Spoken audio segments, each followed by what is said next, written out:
ओम शांति। 17/5/83। संगम युग, मौजों के नजारों का युग, राजाओं का भी राजा बनाने वाले बेफिक्र बादशाह, भाग्यवान बच्चों के प्रति बाप दादा बोले। आज बाप दादा अपने छोटे बड़े बेफिक्र बादशाहों को देख रहे हैं। संगम युग पर ही इतने बड़े ते बड़े बादशाहों की सभा लगती है। किसी भी युग में इतने बादशाहों की सभा नहीं होती। इस समय ही बेफिक्र बादशाहों की सभा कहो व स्वराज्य सभा कहो, सभी देख रहे हो। छोटे बड़े यही जानते हैं और मानकर चलते हैं कि हम सभी इस शरीर के मालिक शुद्ध आत्मा हैं। आत्मा कौन हुई? मालिक, स्वराज्य अधिकारी। छोटे में छोटा बच्चा भी यही मानते हैं कि मैं बादशाह हूं। तो बादशाहों की सभा व स्वराज्य सभा कितनी बड़ी हुई, और बादशाहों का बादशाह व राजाओं का भी राजा बनाने वाले, वर्तमान के राजे सो भविष्य के राजे, ऐसा राजा को देख व सर्व बेफिक्र बादशाहों को देख कितना हर्षित होंगे। सारे कल्प में ऐसा बाप कोई नहीं होगा जिसके लाखों बच्चे बादशाह हो। किसी से भी पूछो तो क्या कहते? नन्हा सा बच्चा भी कहता मैं लक्ष्मी नारायण बनूंगा। सभी बच्चे ऐसे समझते हो ना। ऐसे बाप को ऐसे राजे बच्चों के ऊपर कितना नाज होगा। आप सभी को भी ये ईश्वरीय फखुर है कि हम भी राजा फैमिली के हैं, राज्यवंशी हैं। तो आज बाप दादा एक एक बच्चे को देख रहे हैं। बाप के कितने भाग्यवान बच्चे हैं। हर एक बच्चा भाग्यवान है।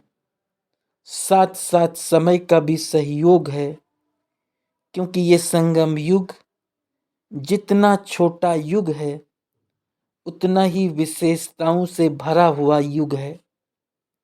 जो संगम युग पर प्राप्तियां हैं वो और किसी युग में नहीं हो सकती। संगम युग है ही मौजों के नजारों का युग। मौजें ही मौजें हैं ना। खाओ तो भी बाप के साथ मौजों में खाओ, चलो तो भी भाग विधाता बाप के हाथ में हाथ देकर चलो। ज्ञान अमृत पियो तो भी ज्ञानदाता बाप के साथ साथ पियो। कर्म करो तो भी करण करावनहार बाप के साथ निमित्त करने वाले समझ करो। सोओ तो भी बाप की याद की गोदी में सोवो। उठो तो भी भगवान से रूरिहान करो। सारी दिनचर्या बाप और आप, और बाप है तो पाप नहीं, तो क्या होगा? मौजें ही मौजें होगी ना। बाप दादा देख रहे थे तो सभी बच्चे मौजों में रहते हैं। ये छोटा सा जन्म लिया ही मौज मनाने के लिए। खाओ पियो, याद की मौज में रहो। इसी अलौकिक जन्म का धर्म अर्थात धारणा मौज में रहना है। दिव्य कर्म सेवा की मौज में रहना है। जन्म का लक्ष्य ही है मौजों में रहना और सारे विश्व को सर्व मौजों वाली दुनिया बनाना। तो सवेरे से लेकर रात तक मौजों के नज़ारे में रहते हो ना। बेफिक्र बादशाह होकर के दिन रात बिताते हो ना। तो सुना आज वतन में क्या देखा? बेफिक्र बादशाहों की सभा। हर एक बादशाह अपनी याद की मौज में बाप के दिल तख्त नशीन स्मृति के तिलकधारी थे। अच्छा, आज तो मिलने का दिन है, इसलिए अपने बादशाहों से मिलने आए हैं। अच्छा सदा बेफिक्र बादशाह, मौजों की जीवन में मौजों के नज़ारे देखने वाले, सदा भाग्यवान, बाप के साथ साथ रहने वाले, ऐसे स्वराज्य अधिकारी, दिल तख्त नशीन, पद्मा पदम भाग्यवान बच्चों को बाप दादा का याद प्यार और नमस्ते। छोटे बच्चों से सभी बच्चे अपने को महान आत्माएं समझते हुए पढ़ते हो, खेलते हो, चलते हो। हम महात्माएं हैं। सदा ये खुशी रखो, नशा रखो कि हम ऊंचते ऊंच भगवान के बच्चे हैं। भगवान को देखा है? कहाँ है? कोई कहे हमको भी भगवान से मिलाओ तो मिला सकते हो। सभी भगवान के बच्चे हो तो भगवान के बच्चे कभी लड़ते तो नहीं हो, चंचलता करते हो। भगवान के बच्चे तो योगी होते हैं, फिर आप चंचलता क्यों करते हो? सदा अपने को महान आत्मा, योगी आत्मा समझो। क्या बनेंगे? लक्ष्मी नारायण। दोनों ही एक साथ बनेंगे या कभी लक्ष्मी बनेंगे कभी नारायण बनेंगे? लक्ष्मी बनना पसंद है? अच्छा, सदा नारायण बनना चाहते हो तो सदा शांत योगी जीवन में रहना और रोज सुबह उठकर गुड मॉर्निंग जरूर करना। ऐसे नहीं देरी से उठो और जल्दी जल्दी तैयार हो चले जाओ। 3 मिनट भी याद में बैठ गुड मॉर्निंग जरूर करना। बातें करो पीछे तैयार हो। ये व्रत कभी भूलना नहीं। अगर गुड मॉर्निंग नहीं करेंगे तो खाना नहीं खाएंगे। खाना याद रहेगा तो पहले गुड मॉर्निंग याद रहेगा। गुड मॉर्निंग करके फिर खाना खाना। याद करो, ज्ञान की पढ़ाई को, अच्छे गुण धारण करो तो विश्व में आप रूहानी गुलाब बन खुशबू फैलाएंगे। गुलाब के फूल सदा खिले रहते हैं और सदा खुशबू देते हैं, तो ऐसे ही खुशबूदार फूल होना। सदा खुश रहते हो या कभी थोड़ा दुख भी होता है? जब कोई चीज नहीं मिलती होगी तब दुख होता होगा, या मम्मी डैडी कुछ कहते होंगे तो दुख होता होगा। ऐसा कुछ करो ही नहीं जो मम्मी डैडी कहे। ऐसे चलो जैसे फरिश्ते चल रहे हैं। फरिश्तों का आवाज नहीं होता है, मनुष्य जो होते हैं वो आवाज करते हैं। आप ब्राह्मण सो फरिश्ते आवाज नहीं करो। ऐसा चलो जो किसी को पता ही न चले। खाओ पियो चलो फरिश्ता बन करके। बाप दादा सभी बच्चों को बहुत बहुत बधाई दे रहे हैं। बहुत अच्छे बच्चे हैं और सदा अच्छे ही बनकर रहना बच्चियों से। कुमारी जीवन की क्या महिमा है? कुमारियों को पूजा जाता है क्यों? पवित्र आत्माएं हो तो सभी पवित्र आत्माएं पवित्र याद से औरों को भी पवित्र बनाने की सेवा में रहने वाली हो। चाहे छोटी हो या बड़ी, लेकिन बाप का परिचय तो सभी को दे सकते हो ना। छोटे भी बहुत अच्छा भाषण करते हैं। बाप दादा सबसे छोटी सी छोटी कुमारी को बड़ी स्टेज पर भाषण करने के लिए कहें तो तैयार हो? संकोच तो नहीं करेगी? डर तो नहीं जाएंगी? सदा अपने को विश्व की सर्व आत्माओं का कल्याण करने वाली विश्व कल्याणकारी आत्मा समझो। रिवाजी साधारण कुमारियां नहीं, लेकिन श्रेष्ठ कुमारी। श्रेष्ठ कुमारी श्रेष्ठ काम करेगी ना। सबसे श्रेष्ठ श्रेष्ठ कार्य है बाप का परिचय दे, बाप का बनाना। दुनिया वाले भटक रहे हैं, ढूंढ रहे हैं, और तुम लोगों ने जान लिया, पा लिया। कितनी तकदीरवान भाग्यवान हो। भगवान के बन गए, इससे बड़ा भाग्य और कुछ होता नहीं। तो सदा भाग्यवान आत्मा हूँ, इसी खुशी में रहो।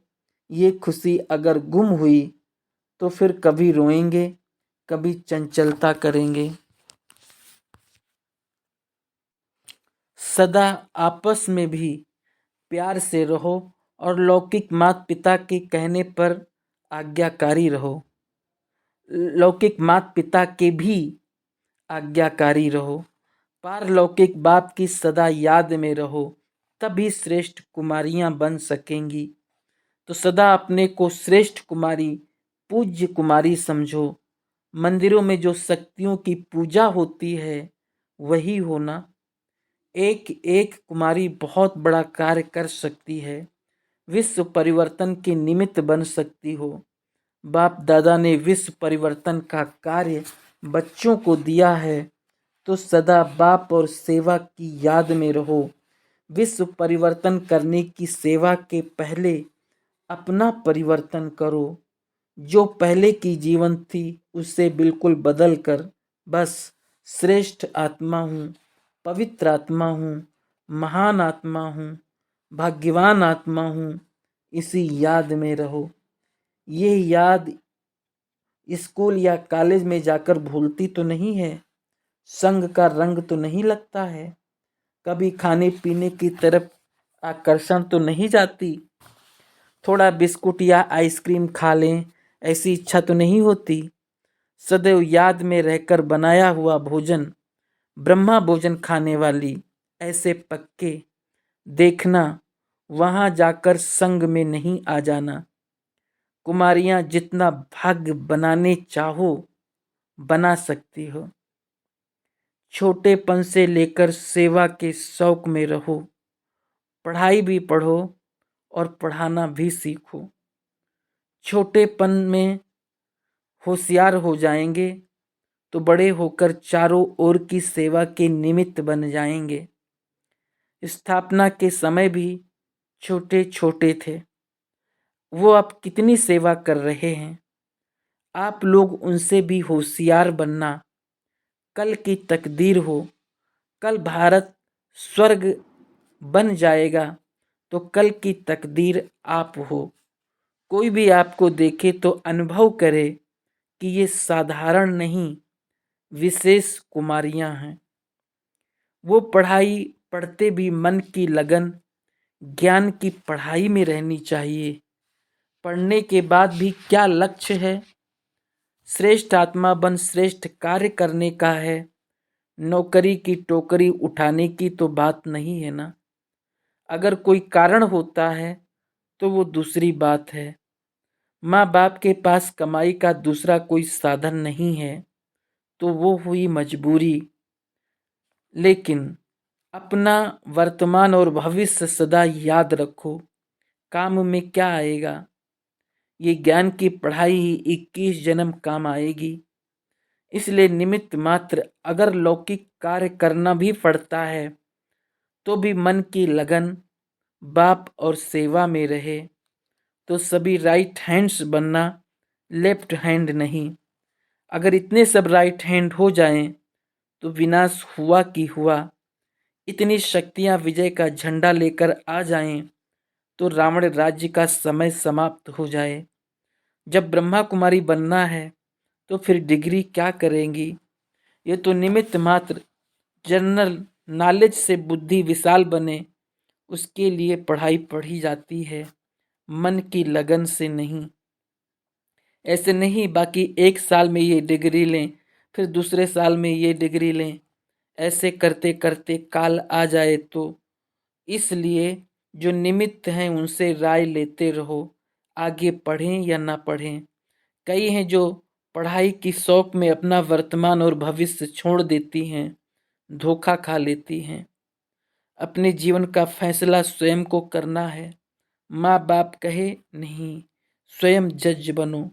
आप शिव शक्तियाँ हो, आपको कोई बंधन में बांध नहीं सकता। बकरियों को बंधन में बांध सकते, शक्तियों को नहीं। शक्तियों की सवारी शेर पर है, शेर खुले में रहता है, बंधन में नहीं। तो सदा हम बाप की राइट हैंड हैं, ये याद रखना। टीचर्स के साथ सदा ये स्मृति रहती है ना कि हम निमित्त सेवाधारी हैं। करावनहार निमित्त बनाए करा रहा है तो करावनहार जिम्मेवार हुआ। निमित्त बनने वाले सदा हल्के, डायरेक्शन मिला, कार्य किया और सदा हल्के रहें। ऐसे कहते हो या कभी सेवा का बोझ अनुभव होता है? क्योंकि अगर बोझ होगा तो सफलता नहीं होगी। बोझ समझने से कोई भी कर्म यथार्थ नहीं होगा। स्थूल में भी जब कोई कार्य का बोझ पड़ जाता है तो कुछ तोड़ेंगे, कुछ फोड़ेंगे, कुछ मन मुटाव होगा, डिस्टर्ब होंगे, कार्य भी सफल नहीं होगा। ऐसे ये अलौकिक कार्य भी बोझ समझ कर किया तो यथार्थ नहीं होगा, सफल नहीं हो सकता। फिर बोझ चढ़ता जाता है। तो संगम युग का जो श्रेष्ठ भाग्य है हल्के हो उड़ने का, वो ले नहीं सकेंगे। फिर संगम युगी ब्राह्मण बन किया क्या? इसलिए सदा हल्के बन निमित्त समझते हुए हर कार्य करना, इसी को ही सफलता मूर्त कहा जाता है। जैसे आजकल के ज़माने में पैर के नीचे पहिए लगाकर दौड़ते हैं, वो कितने हल्के होते हैं, उनकी रफ्तार तेज हो जाती है। तो जब बाप चला रहा है तो श्रीमत की पहिए लग गए ना। श्रीमत के पहिए लगने से स्वतः ही पुरुषार्थ की रफ्तार तेज हो जाएगी। सदा ऐसे सेवाधारी बनकर चलो, जरा भी बोझ महसूस नहीं करो। करावनहार जब बाप है तो बोझ क्यों? इसी स्मृति से सदा उड़ती कला में जाते रहो, बस सदा उड़ते चलो। इसको कहा जाता है नंबर 1 योग्य सेवाधारी। बस बाबा बाबा और बाबा, हर सेकंड ये अनाहत साज बजता रहे, बस बाबा और मैं। सदा ऐसे समाये रहो तो तीसरा बीच में आ नहीं सकता। जहाँ सदा समाये हुए होंगे, दोनों राजी होंगे, तो बीच में कोई नहीं आएगा। इसको ही कहा जाता है श्रेष्ठ सेवाधारी। ऐसे हो, दूसरा कुछ नहीं देखो, कुछ नहीं सुनो, सुनने से भी प्रभाव पड़ता, बस बाबा और मैं। सदा मौज मनाओ, मेहनत तो बहुत की, अभी मौज मनाने का समय है। एक गीत भी है ना, मौजें ही मौजें, उठो चलो सेवा करो, सो सब मौज में, खूब नाचो गाओ खुशी में रहो। सेवा भी खुशी खुशी से नाचते नाचते करो, ऐसे नहीं लुढ़ते लमते गिरते चढ़ते करो। संगम पर सर्व संबंध की मौजें हैं, तो खूब मौज मनाओ, सदा मौजों के ही नज़ारे में रहो। अच्छा, ओम शांति।